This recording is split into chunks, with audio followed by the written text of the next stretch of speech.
I think one thing it tells us is that this competition between the U.S. and China and AI is like a long marathon. You may start out the fastest runner, but you may actually not be the one who wins at the end. And I don't even think we're at like a quarter way through this race. So I think it's really just getting started.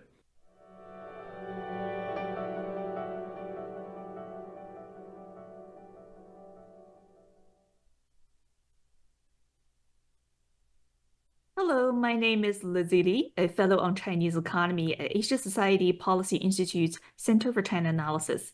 On behalf of the National Committee on U.S.-China Relations, I'm pleased to speak with Kevin Xu, founder of the Interconnected Capital, and Jimmy Goodrich, senior advisor for tech analysis at the RAND Corporation, about the rise of DeepSeek and its implications on U.S.-China AI competition.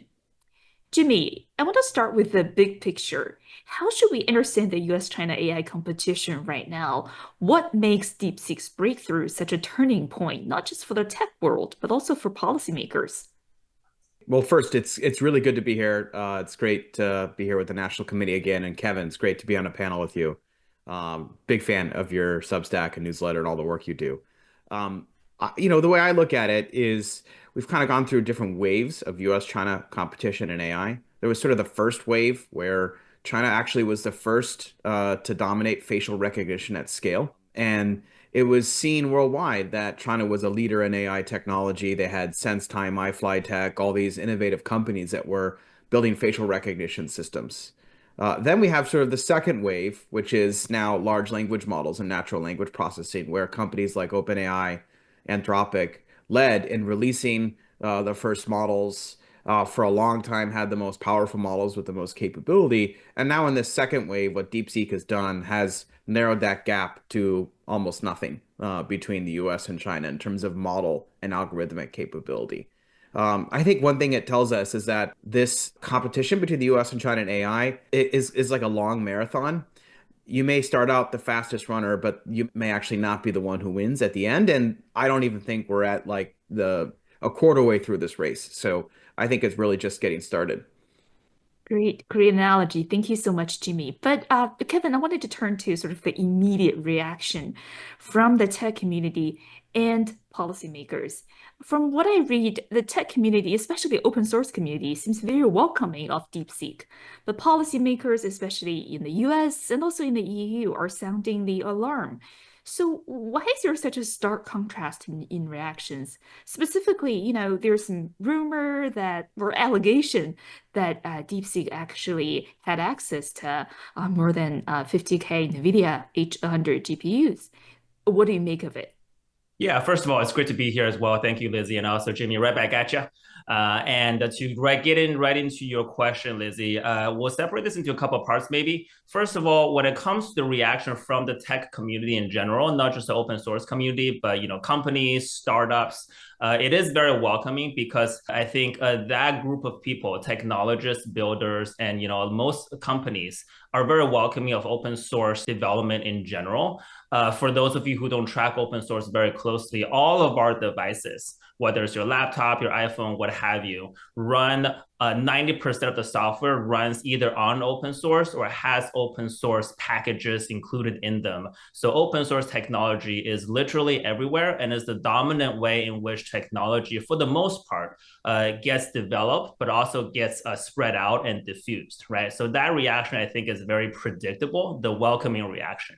Now, why does the policymakers in the various capitals around the world get wary about open source? I think there are two reasons. One, I do think policymakers in general have a fairly, I would say, poor understanding of how open source really works, even though a lot of government software actually also runs on open source. And the United States government actually open sourced its own code, at least at some point in the past as well. So there's a pretty healthy kind of positive sum, relationship there, right? But I think when we wrap AI in particular in the safety discussion, open source does become a kind of a scary topic that I think needs more understanding, which is why I'm glad we're doing this, which is that open source in general does not imply that there's just all these secrets, all these tradecrafts, all these IP that anyone can just steal and then kind of do terrible things with. This is not to say open source does not have its risks, but generally speaking, and this is a bit counterintuitive, open source software or open source technology tends to actually be more secure from a cybersecurity perspective, from other perspective than closed source software, if only because the world's eyes, every single pair of eyes are on these code because they're accessible. And in the word of Linus Torvalds, which is the creator of Linux, the open source operating system, all bugs are shallow when it's open source. So those are kind of my reaction, or my reaction to the reaction that you're talking about, Lizzie. And one quick point about the Hopper series chips, how many chips does DeepSeek really have, and are they illegal or legally obtained? I think the best estimate that we have right now is that they have a lot more Hopper chips. These are the H chips that they, of course, disclose in their technical papers. Now, based on my assessment, it is actually a mixture of various models of Hopper chips. Some of them are currently legal. This is the H20s. Some of them that I will call once upon a time legal, which is the H800s that was allowed and then banned in between two different rounds of export control. And then some of them are the H100s, which was banned to begin with. And there's of course a lot of analysis, and Jimmy has done great work on this topic in particular on how did the banned chips got to DeepSeek and potentially other Chinese labs as well.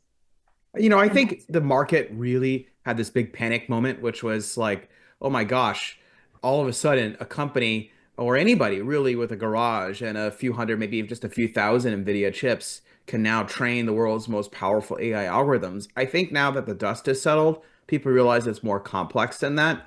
DeepSeek started with 10,000 NVIDIA A100s, one of the first companies in Asia to have that many NVIDIA A100 chips.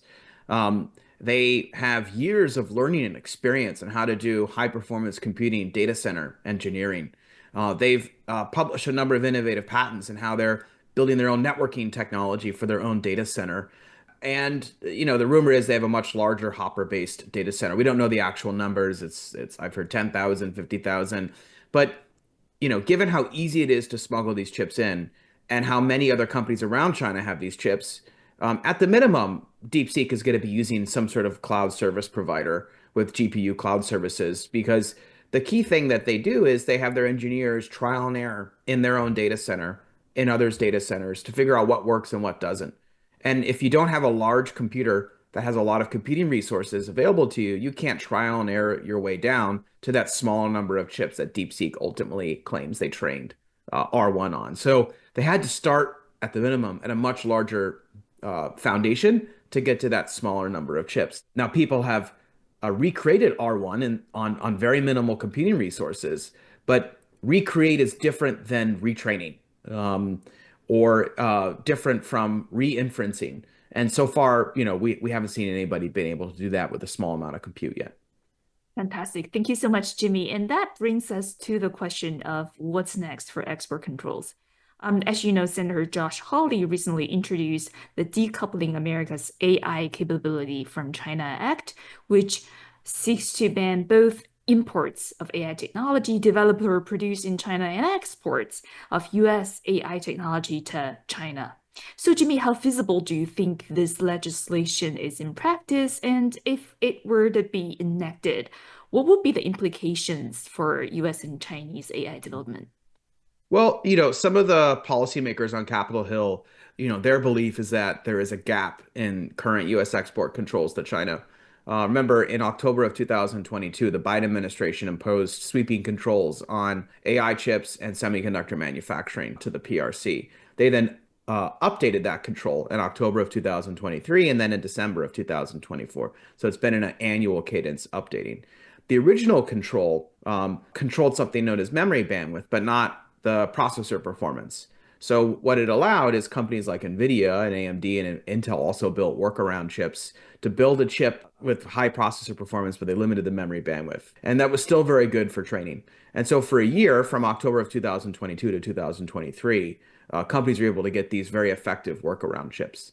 But to this day, the administration has not restricted the lower performance but high memory inference chips. Now, if you think about it, AI is about two parts. It's training the model, but it's also deploying the model. And deploying the model requires a lot of computing so that thousands, tens of thousands, hundreds of thousands, millions of users per minute can access your model and query it.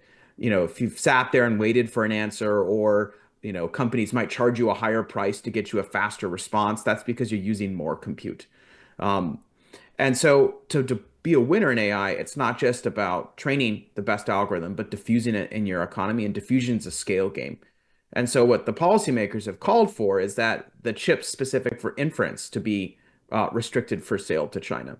And we saw a letter from the Select Committee on the Communist Party of China from the House. And then now we've seen the Senate side respond as well, with Josh Hawley and surprisingly Elizabeth Warren, two people I didn't think you'd see them on a joint letter, Republican and Democrat, both calling for the inference-based semiconductor chips to be restricted, including the H20. Now that would be done by the new Trump administration. The new Commerce Secretary, Howard Lutnick, in his testimony did signal he wanted to be tough on China, and he didn't want companies like DeepSeek to get access to U.S. tech. But it's still, I think, too early to tell what direction the Trump administration is going to go on this. Fantastic. Thank you so much, Jimmy. And on national security, back to Kevin's very interesting point. Seemingly paradoxically, open source might be actually more secure. So Kevin, let's talk a little bit more about open source versus proprietary models. Can you sort of explain in layman's terms what's really at stake? So why would a country or a company choose one over the other? And why is open source perhaps more secure than what we think? This is a very interesting sort of paradigm that has been actually going on for a very long time in the technology world, and only recently kind of bled into the national security world, right? This open versus closed debate. So there are actually many episodes of this open versus closed movie that, for those of you kind of follow technology closely, you will have seen. First of all, I've mentioned Linux versus Windows, right? Windows closed, Linux is open. And then over time, we also had Netscape, which is the web browser, versus the Internet Explorer, which is closed, right? And then over time, we also had many different open source databases versus Oracle. We've had Kubernetes, which is a cloud operating system, versus AWS, until it became supportive of AWS. And now we have DeepSeek versus, and I would actually say DeepSeek plus Meta's Llama open model versus the closed world of OpenAI, Anthropic, and also Google's Gemini, though they're smaller models that Google did open source, but for the most part, the Gemini series is closed. Why does this matter? I know in this context, we often talk about US versus China, but I do think this is also yet another episode in the open versus closed diffusion model, let's just say, of technology broadly speaking. And this is an important kind of context to understand, because we are kind of assigning country of origin, if you will, to a lot of open source AI model like DeepSeek being from China and what have you. But it's debatable whether that matters to a lot of technologists who are actually using open source on a day-to-day basis, because like I said, one, it's free, right? Two, is actually modifiable, right? That's the big thing about open source, is that you can download it, change it, distribute it, the new version, and even sell it for money when you got the thing for free, right? And so that's a very interesting paradigm, that in the open source world, that's a perfectly legitimate and okay behavior to have, that may kind of screw with people's minds a little bit, versus the closed source world, where of course you build something, you want to license it, you want to charge it, and you don't want people to change it and resell it, for example. So those are two very different ways of just thinking about technology and where the value comes in. Some people in the closed world think source code has value. Of course it has value. In the open source world, the value of source code is actually relatively low, and the diffusion and the adoption is really the most important thing. And one thing that is already really interesting for DeepSeek is that just within the last 2 weeks, not only are the Chinese hyperscalers, Alibaba and Tencent, have just offered support for DeepSeek as of, I think, last night, all the major US clouds, Azure, AWS, NVIDIA, and a bunch of startups have offered support for DeepSeek, the open source model, already almost immediately. And that is kind of how open source work a lot of times when you reach this escape velocity. Fantastic. Kevin, I think you already alluded to this, but let's sort of go upstream and downstream a little bit. How do you expect DeepSeek's rise create more opportunities for domestic cloud infrastructure players? And what are the implications for, say, Huawei's AI ecosystem versus NVIDIA's CUDA system? I think there are two ways to look at this, right? One, when it comes to the domestic Chinese, cloud system. First of all the clouds in China actually have competing models versus DeepSeek, right? Whether it's Alibaba's, a Qianwen model, Tencent has its Hunyuan model. I think Huawei has its own, model as well. ByteDance, they all have their own model. So the fact that they are also providing, support on their own cloud for a competing model called DeepSeek is, something that they have to contend with because the market wants DeepSeek or, developer wants DeepSeek. And the same dynamic happens in the United States now as well, right? Azure obviously has OpenAI model, AWS has Anthropic, yet they're all giving support to DeepSeek.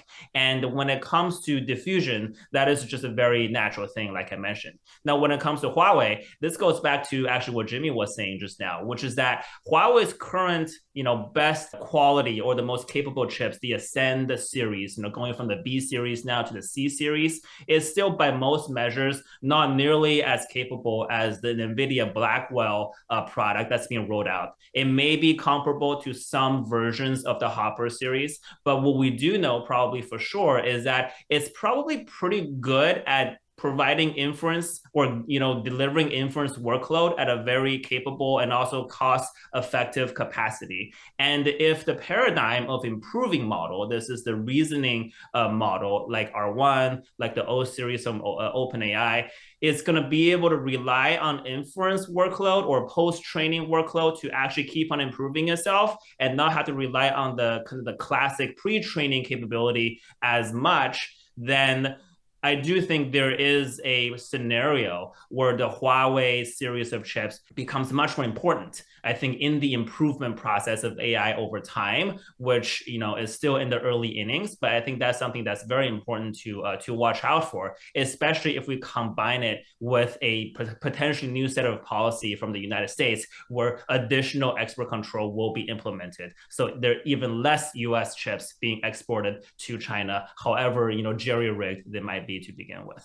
Fantastic. And that brings us to the hardware chokehold China still faces. Jimmy, there's a lot of noise about China's semiconductor progress, some breakthroughs, especially memory chips, but continued struggles with, say, EUV lithography. Where does China actually stand at this point? How far behind are they compared with the United States? Do you think sanctions and export controls had their intended effects? Well, I mean, that's a great question. So I think, with DeepSeek, what China has proven is that if we thought there was a moat around algorithm and data, there certainly doesn't exist one, or it's very, very, very small, at least today. It may change in the future as Western companies release new models. It may not. We just don't know. It's very tenuous at this point. What we do know is that there still is a large advantage that the U.S. and its allies have over China in computing, particularly advanced computing. The chips that DeepSeek used were, at the end of the day, NVIDIA. And so far, there's been some announcements from Huawei that some of their model has been inferenced on the Ascend chips. We don't know how many, like how wide scale this is being deployed, etc. But we do know that, China has been more or less stuck at 7 nanometer plus / 6 nanometer technology, which is now already several generations behind the state of the art, which is 3 moving on to 2 nanometer by TSMC, Samsung, and then Intel, sort of in that order. And then in advanced memory, while companies like CXMT are making a lot of progress, they're rolling out technology that's 3 or 4 years old. DDR5 is the most recent DRAM technology, and there's no yet known indigenous high bandwidth memory that China is yet producing. So, the export controls, particularly the restrictions on equipment like extreme ultraviolet lithography, the equipment that the Dutch, the Japanese, and the US restricted in October of 2022, 23, and 24, I think those have had a bite on China. They've both constrained the ability to advance technological progress rapidly, but also scale up their production to be able to meet their domestic demand. The fact that Huawei had to go out and illegally access TSMC to produce their chips, I think, is a signal that they're having some trouble back at home. Thank you so much, Jimmy. And Kevin, back to you. We are seeing, industry leaders like NVIDIA executives talking to the Trump administration. There's ongoing investigations about whether DeepSeek actually violated U.S. export control policies. What kind of policy moves do you expect next coming from DC?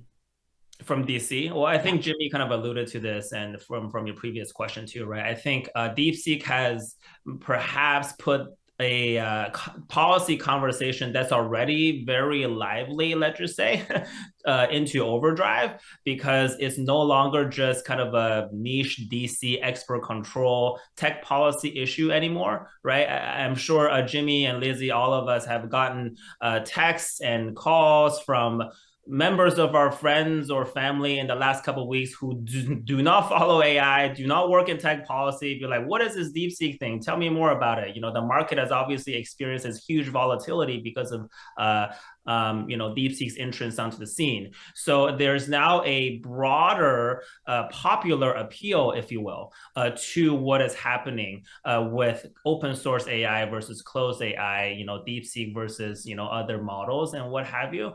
And I think it will be a very high kind of profile issue. And it's hard to predict what will happen. Obviously the Trump administration is talking to China on all sorts of issues right now, from tariffs to fentanyl. And will AI and chip proliferation become part of that discussion? I think is to be determined. So it's hard to predict, but I think this will become only more and more relevant as an issue and not less. Fantastic. And Jimmy, Biden administration's approach to tech export control was small yard high fence, but over the years, the fence kept getting lower and the yard bigger. Do you expect the Trump administration to sort of move in the same direction, or is there going to be some sort of policy reversal? How do you see this play out? Give us your best prediction. We know, the Trump administration's policies are not always the most predictable. I think there'll be a continuity. At a minimum, I don't see the Trump administration walking away export controls. Although, remember, in first Trump administration, Trump himself negotiated away ZTE in exchange for something better on the trade deal. So we don't know. It's hard to make predictions. I think anybody who knows what's going to happen is probably ill-informed. The Trump administration announced a 60-day review of export control policy to look for loopholes and make controls stronger. Howard Lutnick signaled he wanted to have stronger export controls. So, to date, we've seen some reasonably tough statements that are consistent with the previous administration, but we'll just have to see how things play out. I think, the Trump administration, though, will probably more likely merge economic and national security concerns. The Biden administration tried to keep economic security and national security relatively separate, although that's very difficult and they kind of struggled at times. I don't think the Trump administration will have any hesitation to combine the two. I think they really see things like legacy chips and industrial base domestic manufacturing as a pure national security issue. Whereas the Biden administration agreed it was security, but they kind of caveated and saying, well, there's this really important national security over here, and then there's this economic security, which is slightly different. I don't think there'll be as much demarcation as the previous administration had. Fantastic. Well, the year 2025 has certainly already surprised us with a few China shock, right? So we saw the Xiaohongshu shock in social media, and then we have the DeepSeek shock in AI world. Beyond these, what other sort of unexpected Chinese tech breakthroughs should we be watching for this year and the years ahead of us? I'm going to start with Kevin. Well, I think nature of the question is to predict the unpredictable, right? Though I would say, as far as DeepSeek is concerned, even though I think it kind of shock everyone again by surprise, for those of us, Jimmy, myself, and a few others who follow the Chinese AI ecosystem closely, they've been on the scene for quite some time and making breakthroughs, starting with their version 2 large language model paper that was released mid last year, right? So I think as far as shock, I don't believe there's a real shock if you really pay attention. And there is still enough information coming out of China that if you really care about this issue, nothing is entirely surprising, right? And I think one company that we'll call out that is not exactly a shock, but I do think hasn't really been mentioned in the context of AI a lot that I'm watching very closely is Xiaomi. So Xiaomi has actually scooped up quite a few very capable people from DeepSeek to lead its AI division. Lei Jun, the founder of Xiaomi and a bunch of other companies in China, has very kind of high profile ambition to also be a player in this wave. And what's interesting about Xiaomi is that for folks who follow the EV world, its EVs have really jumped onto the scene as a very quality product that is, sweeping around the world, ex-US, of course. And with its smartphone, its kind of smart home devices, it has a very strong install base in a lot of places, not just China, where it can diffuse, right? Again, diffuse and adopt AI in very interesting ways in the consumer setting. And if you think about where that's going, from a shock perspective, there could be a lot of interesting consumer experiences that's AI power from Xiaomi that we might not have experienced or even expected. And also when it comes to research in general, perhaps you get some really interesting large language models coming out of Xiaomi that will be, again, another thing to look at. Right, and for our audience not familiar with the company Xiaomi, it's actually a company that's really plugged into various tiers of the Chinese consumer market. So echoing Kevin's point, Jimmy, what's your expectation? What are the next DeepSeek that we should be on the lookout for? Well, China certainly made a point to try and remind the world of its technology prowess over the holidays. Remember, it announced, or it didn't announce, it had its test flight of a new 6th-generation fighter. In fact, the same week that DeepSeek was announced, China also announced a successful 1,000-second plus ignition test for nuclear plasma fusion. There was a claim that one of Chinese microsatellite companies reached, double the bandwidth of a downlink speed for something similar to Starlink. So I don't think there's been any proof, but it kind of felt like to me that the nationalist media in China was certainly trying to hype up a lot of Chinese advances. We're coming to the close of the 5-year plan for the 14 5-year period. And so I expect to see a lot more both on the government side in terms of a number of big projects that they've been underway, digging boreholes, building fusion reactors, etc., announcing success and initiation of some of those projects. But what's interesting is the innovation from DeepSeek didn't come from a government plan. It didn't come from a government grant or subsidy. It came from a private company that was doing quant trading and then transitioned to building these AI models. So, I'm with Kevin. I think the place to watch are the innovative private companies. And the big question is, are they going to have the room, the financing, the capital, regulatory breathing room to be able to accelerate their development? One of the big questions facing DeepSeek is now that the party is paying attention, and the founder attended the same day R1 was released a meeting with Li Qiang, the Politburo Standing Committee member, at a state council meeting. Is the party going to allow them to have this sort of unchecked AGI vision to remain? And if not, then what does that mean for the future of their development and other Chinese private companies? Fantastic. So, DeepSeek now is sort of, within the attention span of Zhongnan.